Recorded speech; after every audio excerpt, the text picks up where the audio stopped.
அன்பானவர்களே வணக்கம். நான் சுவாமி தேவராஜ் பேசுகிறேன். இன்றைக்கி நாள் 11/10/2020. ஒரு 2 நாளைக்கு முன்னாடி லாஸ்ட் ஆஃப் ஃப்ரைடே நான் இரிகேஷன் மேனேஜ்மெண்ட் ட்ரைனிங் இன்ஸ்டியூட்டில் அசோசியேட் ப்ரொஃபஸராக இருக்கிறதால along with participants of the ட்ரைனிங்கு induction training for AEs new AEs of PWD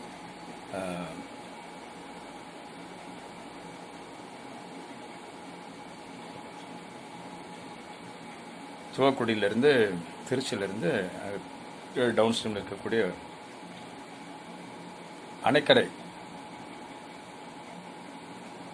அணைக்கட்டுக்கு போனோம்.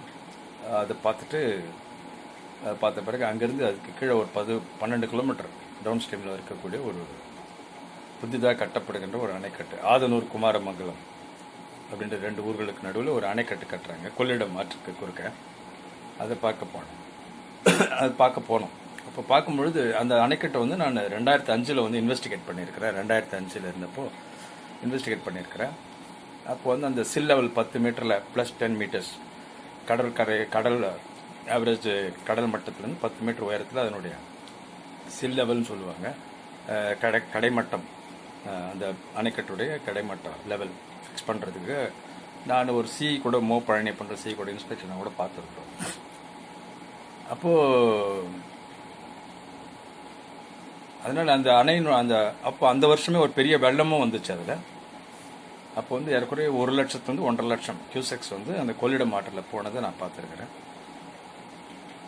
அந்த 1.5 லட்சம் கியூசெக்ஸே வந்து தாங்கலை. அந்த ஆறு 2 பக்கமும் கரை உடைந்து விட்டது, பல இடங்களில் கரை உடைந்து விட்டது. நாங்கள் போன ஜீப்பை ஜனங்க வழிமுறிக்கிற மாதிரி ஒரு சூழ்நிலை வந்துடுச்சு. இன்ஸ்பெக்ஷன் போன ஜீப்பையே நான் இன்னொரு நாள் இந்த வெள்ளம் போனப்போ ஆகவே மக்கள் வந்து அந்த கரை உடைஞ்சதுக்கு வந்து கேள்வி கேட்பாங்கன்றதுக்காக நாங்கள் ஆக்சுவலாக எக்ஸிக்யூஷனில் கிடையாது, பணி செய்கின்றவர்கள் கிடையாது, ஆராய்ச்சி செய்கிறோம். எதனா எங்களை தப்பாக நினச்சி எங்களை பிடிக்க போகிறாங்கன்னு சொல்லிட்டு நாங்கள் எப்படியோ தப்பிச்சு ஆஃபீஸ்க்கு வந்து சேர்ந்தோம். அதுதான் கொள்ளிடம் ஆற்றினுடைய நிலவரம். அங்கே 1 லட்சத்துலேருந்து 1.5 லட்சம் கியூசெக்ஸ் போனவே ஆற்றுல 2 பக்கமும் கரை உடைந்து விடும், வெள்ளம் உள்ள தண்ணி போகும். அதுவே இந்த கரைகளை பலப்படுத்தினா கூட அதனுடைய கொள்ளளவே அவ்வளோதான், 1 லட்சத்துலேருந்து 2 லட்சம் கியூசெக்ஸ் தான் போகும். இப்போது இந்த கொள்ளிடம் ஆற்றுக்கு குறுக்க வந்து இந்த ஆதனூர் குமாரமங்கலம் கிராமங்களுக்கு இடையே கட்டப்படுகின்ற அந்த அணையுடைய விவரங்களை பார்க்கும்பொழுது அந்த 2 லட்சம் கியூசெக்ஸ்ன்றதை கூட 4.5 லட்சம் கியூசெக்ஸாக எடப்பாடி பழனிசாமி பொதுப்பணித்துறை அமைச்சர் உயர்த்தி இருக்கிறாரு. 4 லட்சம் கியூசெக்ஸ் வர்றதுக்கு வாய்ப்பே கிடையாது. அதில் அதை பூஸ்ட் பண்ணி அதுக்கேற்ற மாதிரி எல்லாத்தையுமே உயர்த்தி எஸ்டிமேட்டை வந்து உயர்த்தி அது 200 கோடி இருந்தாவே போதும், அதை கட்டி முடிக்க முடியும்.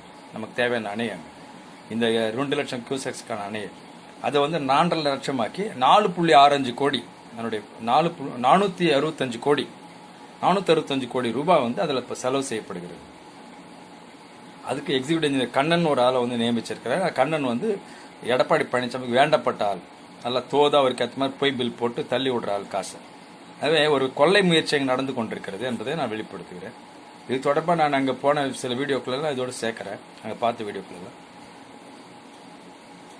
2-வே பிரிட்ஜு ஒன்றும் வருது அது மேலே. ஸோ அதனால் ஐவேஸ் மினிஸ்டரும் எடப்பாடி பழனிசாமின்றதால நல்ல கொள்ளை அவருக்கு. அதுக்கு கான்ட்ராக்டர் வந்து எல்என்டிக்கு சமமாக வேலை செய்கிறான்னு சொல்லிட்டு கண்ணன்ற அந்த வந்து சர்டிஃபை பண்ணுறாரு. ஏன்னா இவங்கெல்லாம் கூட்டு கொள்ளை பண்ணிருக்கிறாங்க. கான்ட்ராக்டர் கான்ட்ராக்டர் கண்ணன் எடப்பாடி பழனிசாமி அமைச்சர், நடுவில் செக்ரட்டரி மணிவாசன் கொள்ளை அடிச்சுன்னு இருக்காங்க அந்த கன்ஸ்ட்ரக்ஷன் வச்சு. இது மாதிரி எல்லாமே பண்ணியிருக்காங்க எடப்பாடி பழனிசாமி. அதுக்கு ஒரு உதாரணம் தான் இது. 465 கோடி ரூபாய் எஸ்டிமேட்டில் வந்து வெறும் 2 லட்சமே கொள்ள முடியாத ஆற்றை வந்து 4.5 லட்சம் தண்ணி போனால் எப்படி இருக்கும், அதுக்கேற்ற மாதிரி டிசைன் பண்ணி இருக்கிறாங்க. அந்த அணைக்கட்டை மக்கள் பணத்தை வந்து வீணடித்து அவர்கள் கொள்ளையடித்து கொண்டிருக்கிறார்கள். இது என்னுடைய குற்றச்சாட்டு. அதுக்கப்புறம் அங்கேயும் வந்து நேர்மையாக வந்து எல்லாருக்கும் படுவாடா பண்ணுறப்பான்னு தெரில. கான்ட்ராக்டரும் அந்த கண்ணனும் எடப்பாடி பழனிசாமி மணிவாசகமும் பங்கு போட்டுக்கிறாங்க போல இருக்கு. கீழ்மட்டத்தில் ஒரு என்எம்ஆர் 2 பேர் இருந்தாங்க, டிபார்ட்மெண்ட் சைடு என்எம்ஆர். அவங்களை விசாரிச்ச போது முகேஷ்னு ஒரு தம்பி, மணிகண்டன் ஒரு தம்பி. எவ்வளோ தம்பி சம்பளம் கொடுக்குறாங்கன்னா 12,000 15,000 கொடுக்குறாங்க சார் என்எம்ஆர் இருக்கிறவங்க. சரி, ரோலில் கையெழுத்து வாங்கி கொடுக்குறாங்களான்னா அதெல்லாம் இல்லை சார். ஸ்டாம்ப் போட்டு கையெழுத்து போடுறீங்களா? இல்லை சார் அப்படின்ட்டு. இதெல்லாம் சட்டம். ரோலில் தான் கையெழுத்து வாங்கணும், கையெழுத்து போட்டு தான் பணம் கொடுக்கணுன்றது தான் சட்டம். அதெல்லாம் மீறி ஏதோ ஏனோ தானோன்னு பணத்தை கொடுத்துன்னு இருக்கிறாங்க. பணத்தை கொடுக்குற மாதிரி கொடுத்து 15,000 30,000 ரூபாய் போட்டிருப்பாங்க அவங்களுக்கு சம்பளம். டெக்னிக்கல்ஸ்ட்டு 30,000 ரூபாய் சம்பளம் போட்டு 15,000 ரூபாய் கொள்ளடிக்குது. இது மாதிரி வேலை பார்த்துருந்தாங்க எடப்பாடி பழனிசாமி.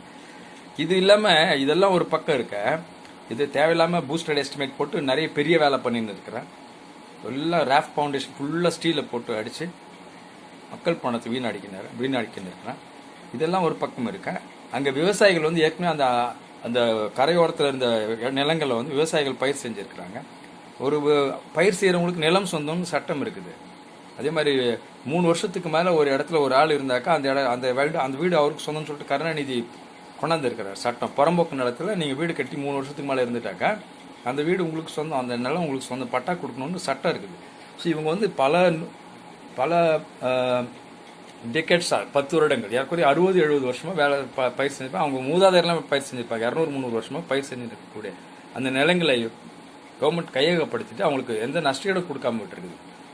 இப்போ பயிர் செஞ்சவங்களும் என்ன பண்ணுவாங்க, என்ன ஆவாங்க அவங்களாம்? அதுக்கான ஒரு நோட்டீஸ் அங்கே ஒட்டியிருந்ததை பார்த்தேன். அந்த கொள்ளிடத்தில் வந்து அணை கட்டினாக்கா மேலே வந்து ஒரு 3 ட்ரெயின் வந்து 3 கிளையாறுகள் வந்து சேருது கொள்ளிடம் ஆற்றோடு. அந்த 3 கிளையாறுகளால் எந்த பாதிப்புமே கிடையாது.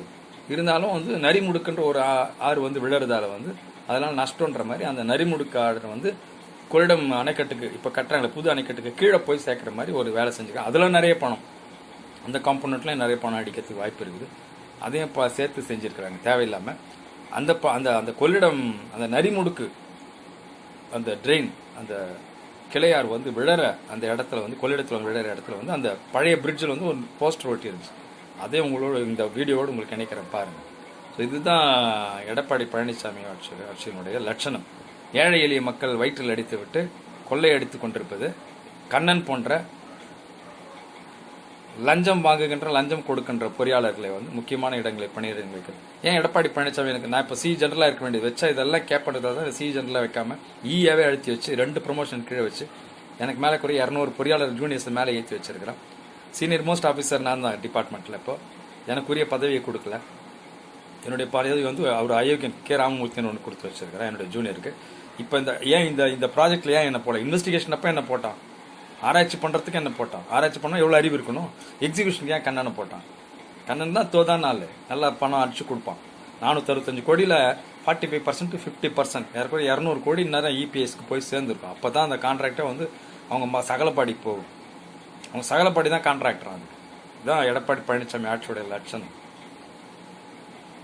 ஷிவ் ஓம்.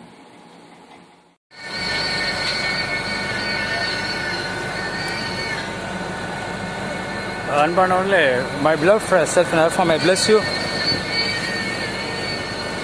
This is Adanur site, Adanur Kumaramangalam site of Anaikattu, a barrage in Tamil Nadu, Kollidam, across the river Kollirun.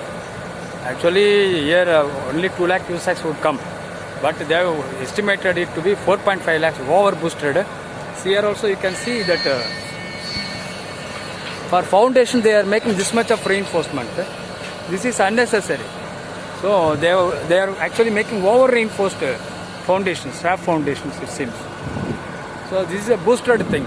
In Tamil Nadu, Edappadi Palanisamy, the criminal chief minister, is making profit out of this structure it seems. It may cost hardly 200 crores, but they are making it as 4.65 crores as of now, they estimate. This was originally investigated by me in 2005, 2007. But in 2014 it has started during Edappadi period. See, this much of reinforcement, any engineer can find that it is unnecessary for a foundation. For foundation, just plain concrete PCC is enough. Here they are putting this much of concrete with steel. This much steel they are putting. So this is how Edappadi Palanisamy is making money, by putting people's money on projects, making money out of that. He is getting nearly 45% as commission it seems in all the projects. It was in vogue from right from when O. Pannirselvam was as the chief minister and PWD minister. Then I made.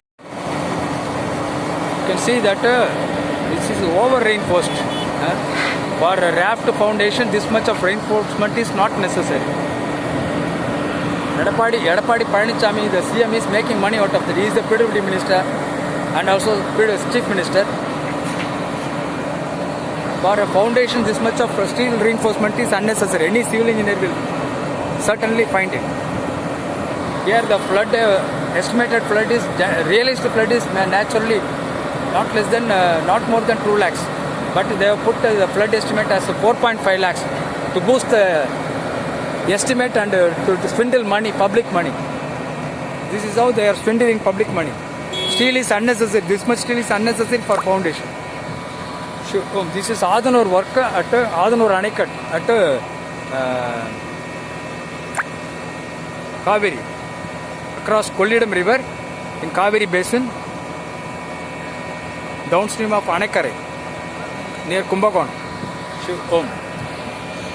Today it is 9th of October 2020.